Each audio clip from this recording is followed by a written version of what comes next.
High command ಅಂತ ಹೇಳ್ಬಿಟ್ಟು ಅದನ್ನ ಕಾಂಗ್ರೆಸ್ ಪಕ್ಷದವರೆಲ್ಲ ಸರಿಪಡಿಸಬೇಕಾದ್ರೆ ಮುಂದೆ ಅವರು ಒಳ್ಳೆ ರೀತಿಯ ಸ್ಥಾನಮಾನ ಕೊಟ್ಟು ಗೌರವವಾಗಿ ನಡೆಸಬೇಕು ಅಂತ ಈ ಮೂಲಕ ಎಲ್ಲ ಕೇಳ್ಕೊಂತೀವಿ. ಆಯ್ತಾ? ಇದೇ ರೀತಿ ನಡೆಸ್ಕೊಳ್ಳೋದು ಮಾತ್ರ ಕಾಂಗ್ರೆಸ್ ಪಕ್ಷ ಮುಂದೆ 2025 ಅಧಿಕಾರಕ್ಕೆ ಬರುತ್ತೆ. ಇಲ್ಲಾಂದ್ರೆ ಯಾವುದೇ ಕಾರಣಕ್ಕೂ ಅಧಿಕಾರಕ್ಕೆ ಬರಲ್ಲ ಅಂತ ಎಚ್ಚರಿಕೆಯನ್ನು ಕೊಡ್ತಾ ಇದ್ದೀವಿ ನಾವು.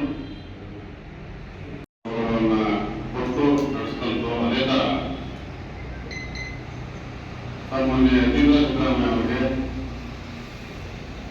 ಏಕೈಕ ಉಪಮುಖ್ಯಮಂತ್ರಿಯನ್ನಾಗಿ ಮಾಡಿ ಕ್ಯಾಬಿನೆಟ್ ದರ್ಜೆಯಲ್ಲಿ ಅವರಿಗೆ ಸೂಕ್ತ ಸ್ಥಾನಮಾನವನ್ನು ಕೊಟ್ಟು ಗೌರವವಾಗಿ ನಡೆಸ್ಕೊಡ್ಬೇಕು. ಯಾಕಂದ್ರೆ ಈಗ ಒಂದು ಈಗ ನಮ್ಮ ಇಂದ ವರ್ಗಕ್ಕೆ ನಾನು ಮುಂದೆ ಈಗ ಸಿದ್ದರಾಮಯ್ಯನವರು ಏನು ಇಲಾಖೆ ಅವರು ನಾನು ರಾಜಕಾರಣದಲ್ಲಿ ಇರ್ತೀನಿ, ನನಗೆ ಅಧಿಕಾರ ಬೇಡ ಅಂತ ಈಚೆ ಬಂದಿದ್ದಾರೆ.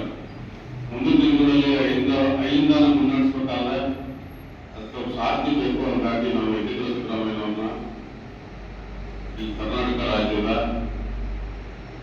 ಏಕೈಕ ಉಪಮುಖ್ಯಮಂತ್ರಿಯಾಗಿ ಮಾಡಿ ಕ್ಯಾಬಿನೆಟ್ ದರ್ಜೆಯಲ್ಲಿ ಅವರನ್ನು ಸಚಿವರನ್ನಾಗಿ ಮಾಡಿ ಗೌರವಯುತವಾಗಿ ನಡೆಸ್ಕೋಬೇಕು ಅಂತೇಳಿ ನಾವು ಕಾಂಗ್ರೆಸ್ ಪಕ್ಷದ ಹೈಕಮಾಂಡ್ನ